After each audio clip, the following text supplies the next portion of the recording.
allowing us to break free of our dependence on foreign countries. On several different occasions, he voted no. He did vote for one that gave us a chance to at least tap into 10% of our resources. So I think the difference may be that what I tell you here and what we say here is what we'll do in Washington, D.C. Mr. Childers. Well, I appreciate the fact that today, unlike what he's been saying, I appreciate the fact that he said that someone had contributed to my campaign who was a board member. What he's been saying is I took money from Planned Parenthood, which is not correct. I am pro-life. I have lived my life as a pro-life candidate. My faith dictates that to me and my family. We believe in standing up for the unborn. You know, to say that someone who gave me money was on some board of directors, that's petty and it's partisan, and you should rise above that. Mississippians are tired of that. Mississippians are tired of petty partisan politics. They're tired of people bickering. They're tired of people not working together. What Mississippians want is solutions.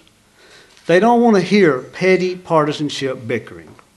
Now, the votes that he mentioned on the parliamentary procedural votes, what have you, he's correct that I voted against some of those, but let me tell you what one of them would have done. I guess you're saying you would have probably voted for all those. Well, if you had, Mr. Davis, let me tell you what you would have voted against. You would have voted against body armor for our soldiers in combat in Iraq and Afghanistan.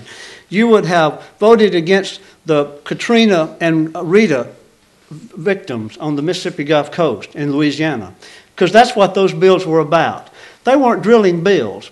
Every single drilling bill that came to the floor of the United States House, Travis Childers voted for it. I even voted for some that went a lot further than the one that passed, because I personally wanted more. I wanted them to go further. I wanted them to drill more. But you know, it's a compromising position there. Sometimes you have to vote for things because it's the only thing offered, you know. And I voted for every single drill bill that passed, and that's actually a fact. Mr. Davis. Maybe the congressman is confused about the votes that I called on because none of them were bills. I'm not confused. They were all amendments. None of them dealt with body armor for our military overseas.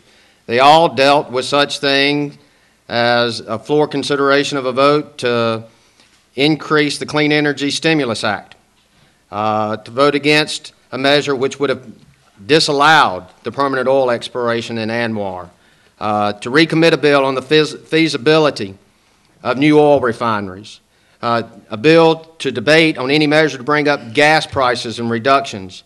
That happened on 2 occasions. So more and more and more. The bill had nothing to do with protecting our military. Everybody knows where I stand on the military. In the first race, I said that I would support our military. I said that we'd let the generals do the war and win the war and bring our troops home honorably.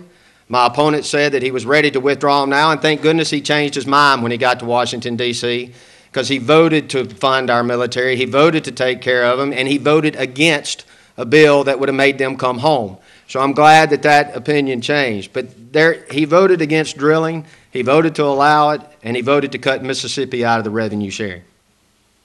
Mr. Childers. I didn't feel like, sir, that with the shape that this country is in, I didn't feel like it was a time to play petty partisan politics. Fact is, the bill that I voted for actually lifted the offshore drilling moratorium. The bill that I voted for opened up more oil drilling than has ever been opened up in the history of the United States of America. To quote one of my colleagues, I remember hoping that the bill would go a little further, and when I voted for it, I said, I wish this bill would have gone farther.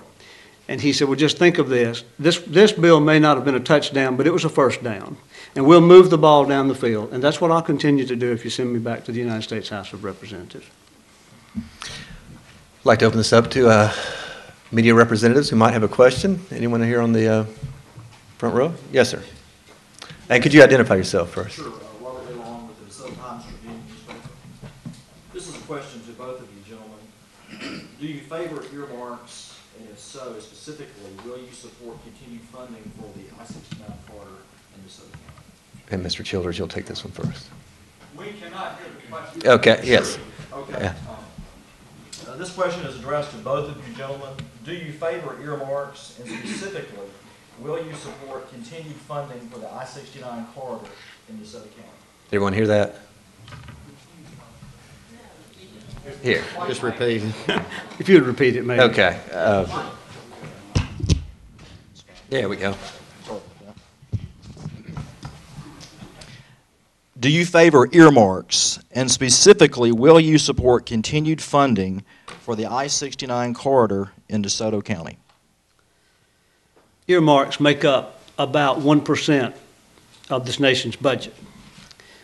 While I'm not recommending earmarks, this is my position. If all 434 of the other members of Congress will sign a pact and will say, we're not going to do this anymore. We're going to rein in spending, we're going to get control of our budget, and we're not going to pass earmarks, then I will sign that pact. I will sign that and live by the rules. However, that's not what happens in the real world, folks. Those who have been there the longest, like our own U.S. Senator, those who've been there and have the chairmanships and have the most clout, they get the earmarks. You know, an earmark to a university or to a school or to a hospital, to me, is not necessarily bad. If that's what it takes to bring something to Mississippi, to bring federal help to Mississippi, then I'm not going to turn my back on North Mississippians. Would it help rein in spending? Absolutely yes. But until all the others decide that we're going to stop earmarks, I'm going to continue fighting to make sure that North Mississippi gets its fair share, period. I do believe there's been a bill introduced to do exactly what the Congressman was talking about, and that is stop all earmarks until the budget gets balanced. I don't know if he signed on as a co-author of that, and until a majority of the people sign it, it wouldn't come to the floor. I can tell you that I would sign on to that resolution and hopefully get it passed so that we're all playing on the same level field. You know, an earmark to one individual is pork barrel spending to another.